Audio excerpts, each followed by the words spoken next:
நண்பர்களுக்கு வணக்கம். Iran, Israel, America இந்த போர் நாளுக்கு நாள் விரிவடைஞ்சிக்கிட்டே இருக்குது. குறையிற மாதிரி தெரியல. இப்போ நிலைமை என்ன? அமெரிக்காவோட நிலைமை என்ன? ஈரான் இப்போ ஒரு புதிய தலைவர் தேர்ந்தெடுத்தாச்சு. அவர் வந்த உடனே டமால் டுமில் பயங்கர அடி நடந்துக்கிட்டு இருக்குது. இஸ்ரேல் என்ன பண்ணிகிட்டு இருக்கு? ஏன்னா அங்கேயே பயங்கரமான பாதிப்பு, வெளியே சொல்ல முடியாத பாதிப்பு அப்படிங்கிற மாதிரி இந்த விஷயங்கள்லாம் இருக்குது. அதுவும் இல்லாமல் நேற்று நம்ம துபாயோட எக்கானமி, அதோட பொருளாதாரம், அப்புறம் உணவுப் பொருள், அங்கே உணவு பஞ்சம் இது வரப்போகுது. இப்போ வந்துருச்சுன்னு சொல்லலை, வரப்போகுது, அதுக்கான வாய்ப்பு இருக்குது அப்படின்னு சொல்லிகிட்டு இருந்தோம். ஸோ அது சம்மந்தமாகவும் சில அவரோட பின்னூட்டம் சில இதுவும் கொஞ்சம் சொல்லிடலாம். நான் கசாலி டிகோட்ஸ். இது சினிமா, உள்ளூர் அரசியல், உலக செய்திகள், சமுதாய கருத்துக்கள் அனைத்தையும் விருப்ப வெறுப்பு இல்லாமல், சார்பு இல்லாமல் தரவுகளோடு கொடுக்கக்கூடிய ஒரு சேனல். உங்களுடைய ஆதரவு, லைக் பட்டனை கிளிக் செய்து சப்ஸ்கிரைப் செய்து நண்பர்களுக்கு பகிர்ந்து ஆதரவு தாருங்கள். நன்றி. இப்போது நேற்று நம்ம துபாய் பற்றி பேசுனோம்ல, அது பயங்கரமாக நிறைய பேர் பார்த்துருக்காங்க, ஷேர் பண்ணியிருக்காங்க. நிறையா கால்ஸ் எனக்கு பின்னூட்டத்தில் நிறையா அங்கே டைரெக்டாக பின்னூட்டம் வந்தது போக, அங்கே இருந்த நம்பரை வச்சு, அந்த வாட்ஸ்அப் நம்பரை வச்சு எனக்கு வாட்ஸ்அப்பில் நிறைய தகவல்கள்லாம் வந்துச்சு. அப்புறம் சில நண்பர்கள் அங்கே என்ன சொல்லியிருந்தாங்க, இல்லை பொய்யான செய்தியெல்லாம் பரப்பாதீங்க, அப்படிலாம் ஒரு பிரச்சனையும் இல்லை அப்படின்றாங்க. இப்போ நம்ம சொல்ல வந்ததே அப்படின்னா, நேற்று அங்கே சொன்னது ஆல்ரெடி காய்கறிகள், வெங்காயம், தக்காளி, வெங்காய விலை ரொம்ப குறிப்பாக விலை பல மடங்கு ஏறிடுச்சு விலை ஆல்ரெடி. ஏன்னா இப்போ அதை நீங்கள் அங்கே போய் வாங்கி பார்த்தீங்கன்னா தெரியும், விலை ஏறிடுச்சு. அப்புறம் நெட்டில் நீங்கள் சாதாரணமாக செக் பண்ணி பாருங்கள், அங்கே தரவுகள் டீட்டெயில்டு எடுத்து பார்த்தீங்கன்னா அங்கே எல்லா இதையும் சேர்த்து வச்சு நீங்கள் கல்ஃப் நியூஸாக இருக்கட்டும், இல்லை மற்ற மேகசின் எல்லாத்தையும் பார்த்தீங்கன்னா அங்கே எல்லாத்துலேயும் சொல்லியிருக்காங்க. எப்படின்னா அங்கே ஃப்ளைட்டு ரொம்ப ரெஸ்ட்ரிக்டடாக அங்கே விட்டுருக்காங்க. இப்போ ஃப்ளைட்டு எப்படி விட்டுருக்காங்கன்னா, இந்தியாவுக்கு போகிறவங்க போகலாம். இப்போ இந்தியாவுக்கு அப்படின்னு சொல்லியிருக்காங்க. எப்படின்னா 2500 திராமில் இருந்து ப்ரைவேட் ஜெட் 7000 திராம் வரைக்கும். அப்புறம் ப்ளஸ் என்ன எக்ஸ்ட்ரா சார்ஜஸ் அப்படிங்கிறது தெரியலை. ஆனால் 2500 திராம்னா நம்ம ரூபாய்க்கு கிட்டத்தட்ட 60,000 ரூபா. 60,000 ரூபாயிலேருந்து 1,4 லட்ச ரூபா வரைக்கும் ஒரு ticket, one way ticket charge பண்ணுறாங்க. யாரெல்லாம் அவசரமாக போகணுமோ அவங்கெல்லாம் போக. மேபி ஒரு வாரத்தில் எல்லாம் சரியாக வரும். அப்புறம் டிக்கெட்லாம் நார்மல் ஆகும். நார்மலாக என்ன, முன்னாடியெல்லாம் ஒரு 20,000 ரூபா, 25,000 ஒன் வே டிக்கெட்டு கிடைக்கும் அப்படின்னு சொல்லி ஒரு சில இதெல்லாம் ஒரு 30-35,000 ரூபா ஒரு ஒன் வே டிக்கெட் அப்படின்னு. ஏன்னா ஒரு ஃப்ளைட்டு பிராண்டை பொறுத்து. எமிரேட்ஸ்னால் அது ஒரு விலை.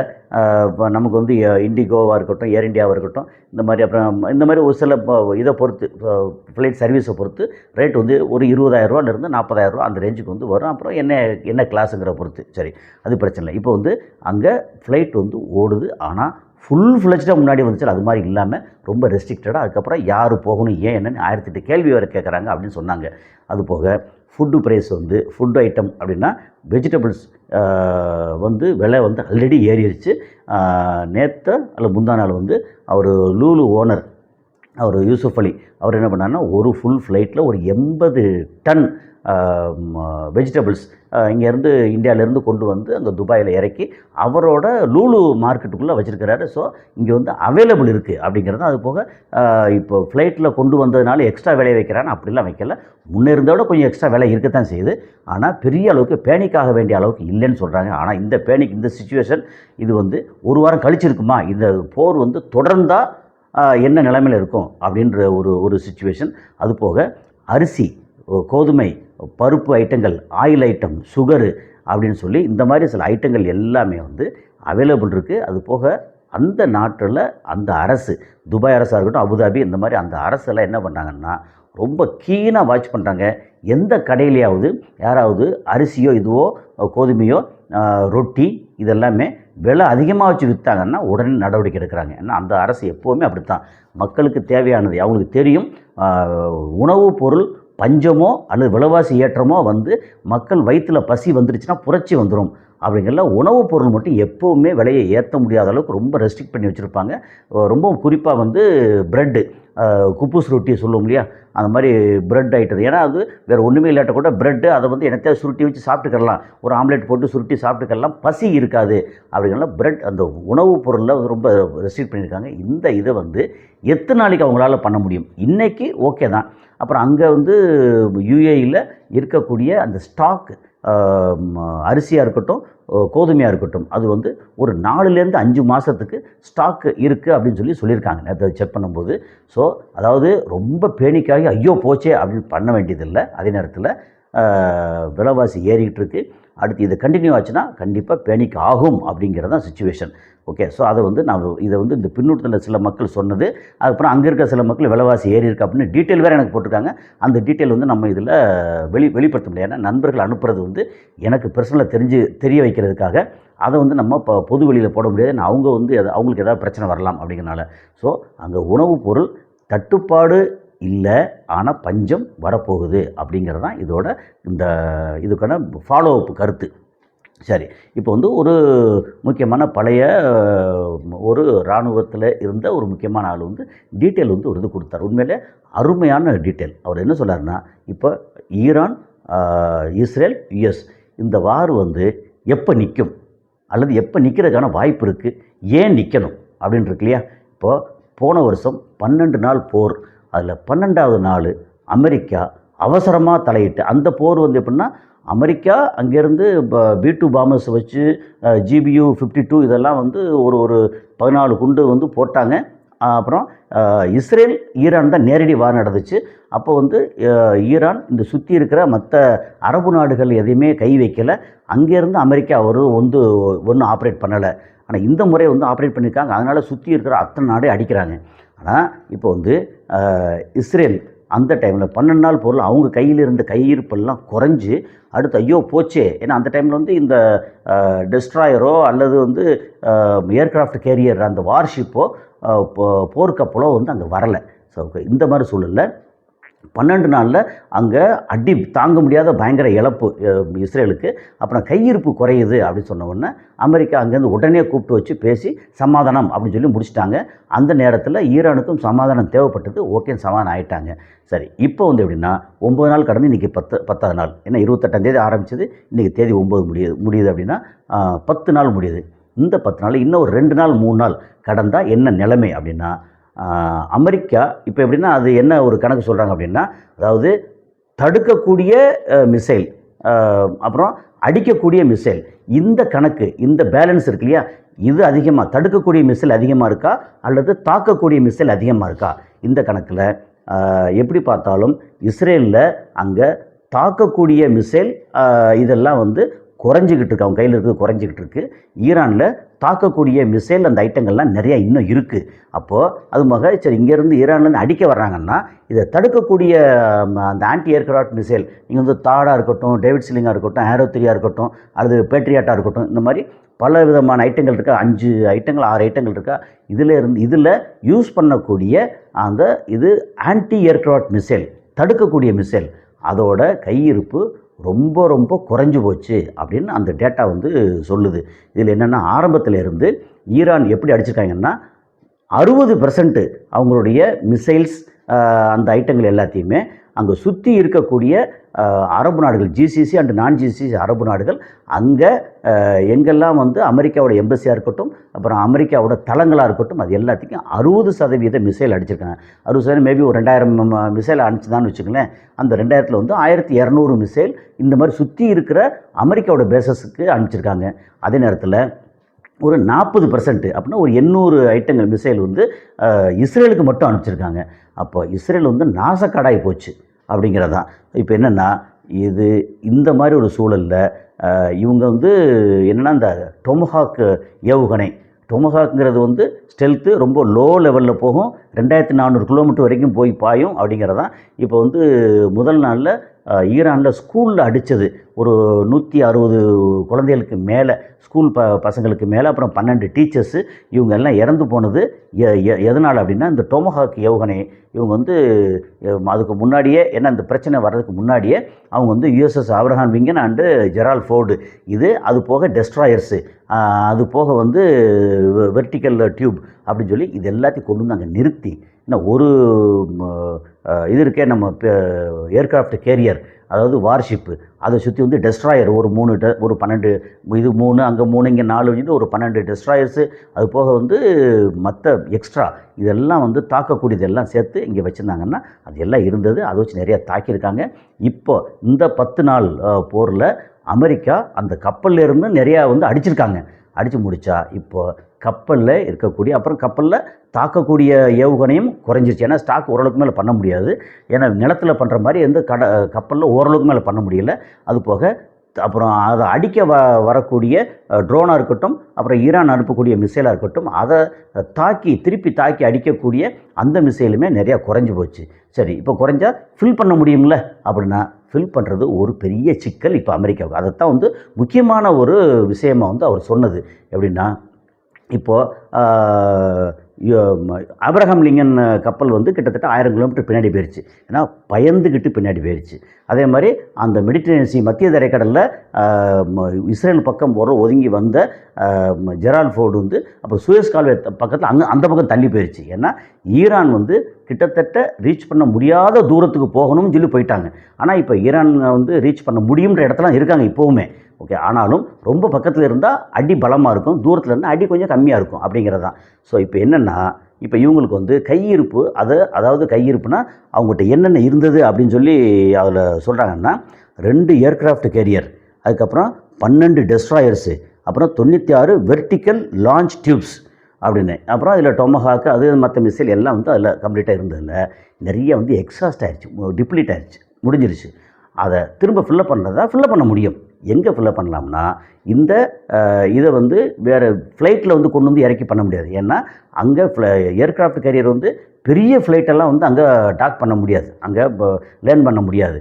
அப்போ என்னென்னா, அங்கே பக்கத்தில் இந்த மாதிரி ஃப்ளீட் 5 இதில் பஹ்ரைனில் வந்து அந்த தளம் இருந்துச்சு இல்லையா, அந்த தளத்துக்கு கொண்டு போனால் அங்கே வந்து திரும்ப வந்து ஃபில் பண்ண முடியும். ஏகப்பட்ட மிசைல், ஆன்டி ஏர்க்ராஃப்ட் மிசைல் எல்லாத்தையும் வந்து ஃபில்லப் பண்ண முடியும். ஆனால் கரெக்டாக என்ன பண்ணிட்டாங்க, ஆரம்பத்திலேயே ஈரான் கரெக்டாக அந்த ஃப்ளீட் 5 அதை வந்து டெஸ்ட்ராய் பண்ணி நாசப்படுத்திட்டாங்க. இனி அந்த பக்கம் கப்பல் போக முடியாது, ஏன்னா அது நாசமாயிருச்சு. அப்புறம் அங்கேருந்து வெளியிலேருந்து அமெரிக்காவிலேருந்தோ அவங்களோட வேறு இடத்துல இருந்தோ ஃப்ளைட்டில் எக்கச்சக்கமான மிசைலை கொண்டு வந்து அங்கே இறக்கணும் அப்படின்னா, அங்கே இறக்கி எங்கே வைக்கிறது எல்லாம் நாசமாகி போச்சு. சரி, இப்போ திரும்ப இது ஃபில்லப் பண்ணுறதுக்காக இந்த 2 பெரிய கப்பலையும், அதுக்கப்புறம் டெஸ்ட்ராயர்ஸ், அந்த கப்பலில் அங்கே தேவைப்படுற ஆன்டி ஏர்க்ராஃப்ட் மிசைல், அதுக்கப்புறம் வந்து அவங்க சொல்லக்கூடிய வெர்டிக்கல் லான்ச் டியூப்ஸ், இது எல்லாத்துக்கும் அந்த மிசைல் வந்து ஃபில்லப் பண்ணுறதுக்கு இந்த கப்பல் திரும்ப அமெரிக்கா வரைக்கும் போய் ஃபில்லப் பண்ணிவிட்டு திரும்பி வரோம்னா எவ்வளோ நாள் ஆகும்? மேபி ஒரு மாதம், 1.5 மாதம்.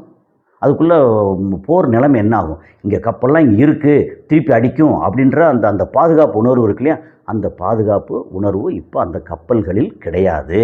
சரி, அங்கே இல்லை, வேறு கார்சியா அந்த இதில் பார்த்தா அங்கே தீவில் இல்லை. அதுபோக இஸ்ரேலில் போக முடியாது, ஏன்னா அங்கேயும் வந்து நிறைய பிரச்சனை, ஏன்னா அடி பின்னியிருக்காங்க. அப்புறம் இந்த ஹைஃபா போர்ட்டே வந்து அந்தல சிந்தலாக போய் கிடக்கு. ஸோ அங்கே இஸ்ரேல் போர்ட்டும் பிரயோஜனம் இல்லை. அப்புறம் ஃப்ளீட் ஃபேஞ்சில் அவங்களோட மிகப்பெரிய தளமாக இருந்த கடற்படை தளமாக இருந்த பஹ்ரைனும் நாசமாயிருச்சு. பஹ்ரைனோட அந்த தளம் நாசமாயிருச்சு.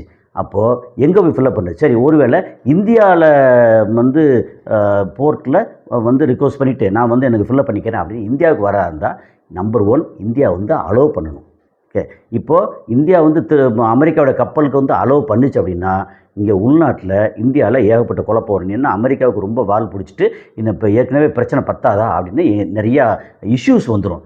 ஒருவேளை அதையும் மீறி நம்ம வந்து ஓகே நான் வந்து என்னோடய தளங்களை அலோவ் பண்ணுறேன் அப்படின்னு அலோவ் பண்ணால், அங்கே இந்த 2 கப்பலும் ஒன்று மெடிட்டரேனியன் சீயில் இருக்கிற அந்த கப்பல் சுற்றி வரணும், அல்லது நம்ம சூயஸ் கால்வாய் வழியே வந்து செங்கடல் வழியே வந்தால் ஹவுத்திஸ் ஒருவேளை அந்த கப்பல் அடிச்சுக்கிட்டாங்கன்னா அது ஒரு பெரிய சிக்கல் இருக்குது. ஆப்பிரிக்கா கண்டம் அது ஃபுல்லாக சுற்றி வந்து சேரணும். அப்புறம் இது வந்து இங்கே வெளியில் இந்திய பெருங்கடல் இருக்கு இல்லையா, அது வந்து இந்தியாவுக்கு வரணும். இப்போ இவங்க அதை தாண்டி இந்தியாவுக்கு வந்து இதை ஃபில்லப் பண்ணி போகிறதுக்கு ஒரு பீரியட் எடுக்கும். மேபி 1 வாரமோ 2 வாரமோ 3 வாரமோ பீரியட் எடுக்கும். ஏன்னா இது நம்ம யூஎஸ்எஸ் ஆபிரகாம் லிங்கன் வந்து இந்தியாவுக்கு ஓரளவு பக்கத்தில் இருக்குன்னா அது வந்து நகர்ந்து போய் இந்தியாவுக்கு வந்து அதை ஃபில்லப் பண்ணணும். அப்போது இந்த ஃபில்லப் பண்ண முடியாது. இந்த டைமில் வந்து இன்னும் அடித்து குமிச்சிருவாங்க. அப்போ ஏற்கனவே அவங்க வந்து ரேடாரை பூரா அடித்து அமெரிக்காவோட தளத்தில் இருக்கிற கண்ணெல்லாம் குருடாக்கி வச்சுட்டாங்க. அப்படிங்கும்போது இது ஆன்டி ஏர்க்ராஃப்ட் மிசைல் வந்து இப்போ செயல்பட முடியல. தார்ட் சிஸ்டம் இன்றைக்கு வரைக்கும் அடிச்சிருக்காங்க. அப்போ பேட்ரியாட்டு தார்டு அப்படின்னு எல்லாத்தையும் அடிச்சிருக்காங்களா, அதனால் ஒன்றும் செய்ய முடியல.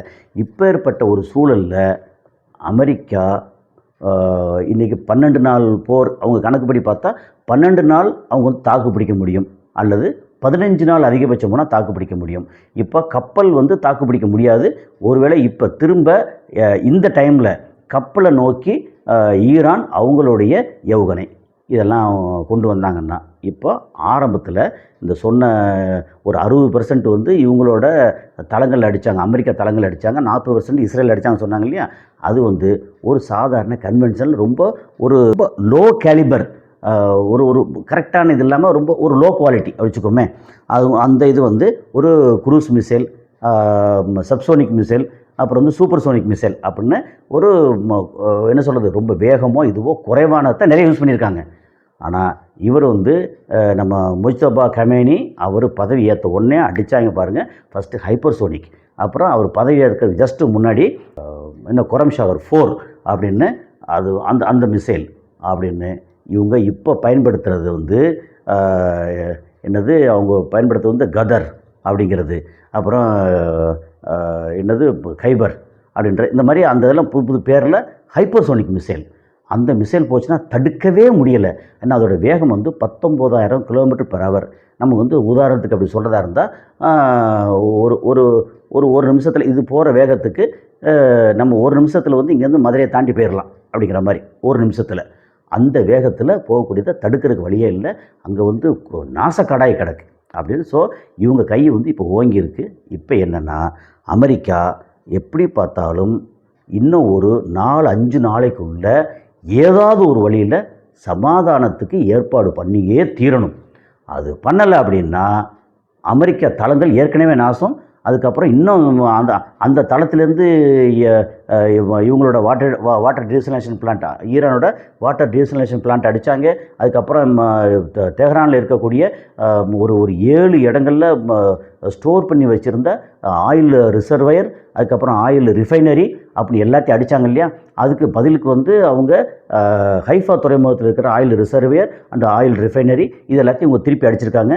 அதே மாதிரி இப்போ இங்கே வந்து எந்த தளத்துலேருந்து ஏவனாங்களோ அந்த சம்மந்தப்பட்ட நாடை பூரா அடிப்பேன்னு சொல்லிட்டு இது ஃபுஜேராவில் இருக்கக்கூடிய டீசலேஷன் பிளான்ட் அடித்தாங்க.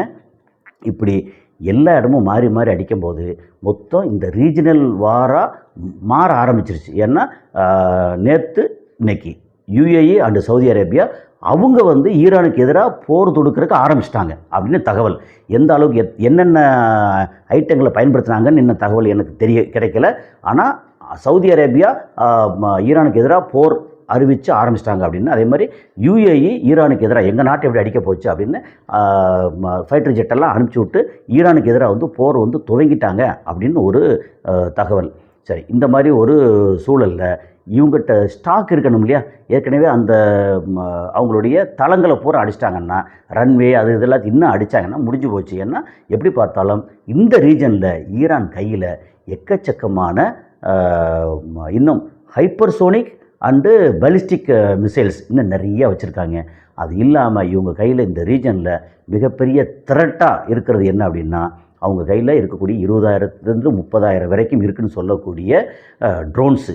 அதில் வந்து ஷாஹித் ட்ரோன் அது 129, 136, 149 அந்த வெரைட்டி சொல்கிறாங்க இல்லையா? ஒரு 10 வகையான வெரைட்டி. அதை வந்து அவ்வளோ ஈஸியாக தடுக்கவே முடியலை. 2000 கிலோமீட்டர் போகுது. எப்படின்னா இப்போ சென்னையிலேருந்து டெல்லிக்கு போகுது. 35 மணி நேரம் மேலே வந்து பறந்துக்கிட்டே இருக்குது. அது போக 40-50 கிலோ வெடிபொருளை கொண்டு போய் டம்முன்னு போடுது. ஏன்னா அது போய் அது ஒன்வே மாதிரி, அது வந்து சூசைட் ட்ரோன் மாதிரி, தற்கொலை போச்சுன்னா திரும்ப வர வேண்டிய அவசியமே இல்லை அப்படின்ற அளவுக்கு ட்ரோன் வந்து ஒரு 20,000 ட்ரோன் 30,000 ட்ரோன் வச்சுருக்காங்கன்னா அந்த மொத்த ரீஜனுமே அழிச்சிட மாட்டாங்களா? இப்போ வந்து என்ன ஒரே ஒரு விஷயம் அப்படி இப்போ சொல்கிறாங்க அப்படின்னா, இப்போது அவங்க வந்து தரைப்படை வந்து உள்ளே போகணும் அப்படின்னு சொல்கிறாங்க. தரைப்படை போகிறதுக்கு இப்போது அமெரிக்காவுக்கு உள்ளே வந்து எக்கச்சக்கமான எதிர்ப்பு இருக்குது. என்ன சொல்கிறாங்க, நீங்கள் வந்து வியட்நாமில் அங்கே போனீங்கன்னா அங்கே வந்து எவ்வளோ பேர், கிட்டத்தட்ட 50,000 அமெரிக்க வீரர்கள் இறந்து சவப்பெட்டியில் வந்து சேர்ந்தாங்க. 50,000 வீரர்கள்.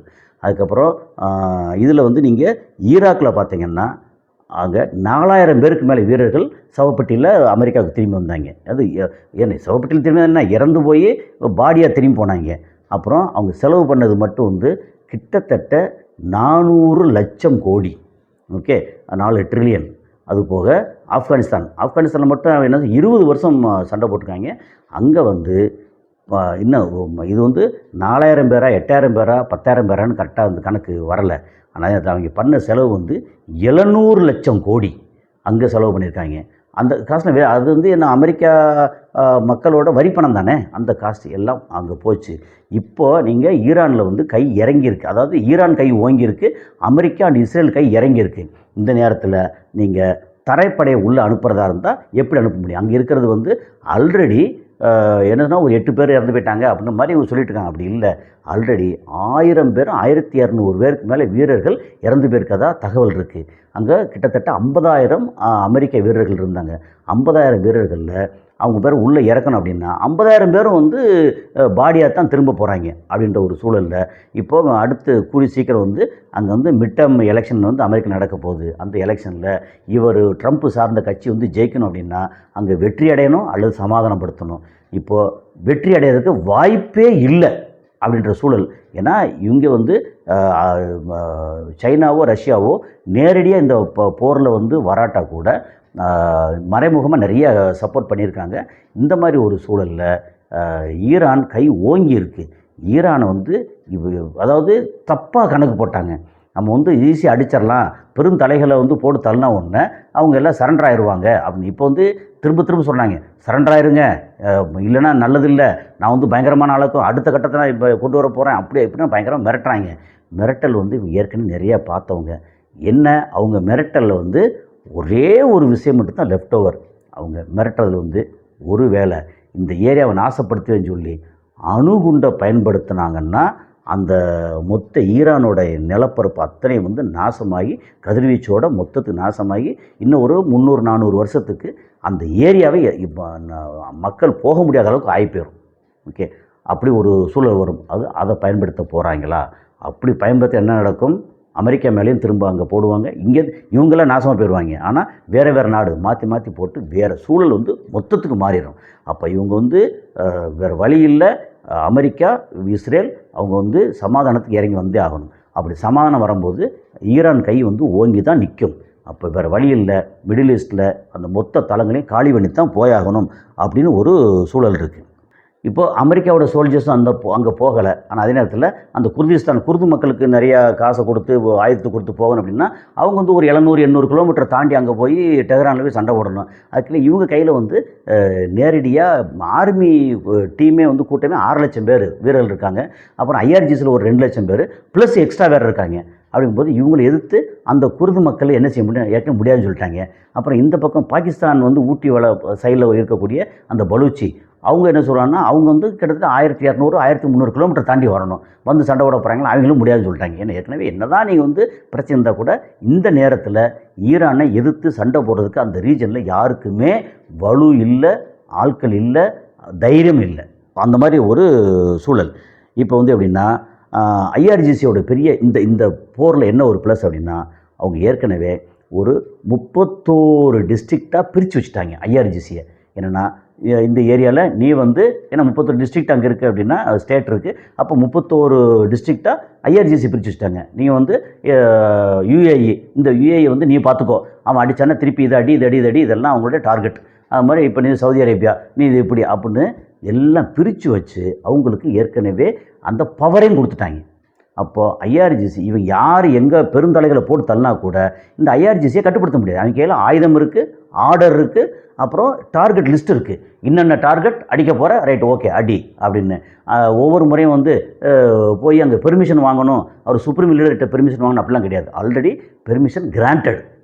அப்போது IRGCயை தாண்டி ஒன்றும் செய்ய முடியாது. அதே மாதிரி அங்கே இருக்கிற மக்கள் IRGC அங்கே இருக்கிற மக்கள் என்ன அங்கே இருக்கிற வீரர்கள் ஆட்கள் என்ன சொல்கிறாங்கன்னா எங்களுடைய கடைசி சொட்டு ரத்தம் இருக்கிற வரைக்கும் எங்களுடைய சுப்ரீம் லீடர் என்ன சொல்கிறாரோ அவர் உத்தரவுக்கு அப்படியே கீழ்ப்படிவோம் அப்படின்னு சொல்லியிருக்காங்க. இது வந்து இந்த போர் வந்து அமெரிக்கா நினச்ச மாதிரி இது சாதாரண போர் அல்ல. அவங்க வாழ்க்கையில் முதல் முறையாக, அதாவது மற்ற இடங்கள்லாம் வந்து வருஷக்கணக்காக அடித்து நிறையா பேர் அங்கேயும் சாகடித்து தன்னுடைய மக்களையும் சாகடித்து திரும்பி வந்திருக்காங்க.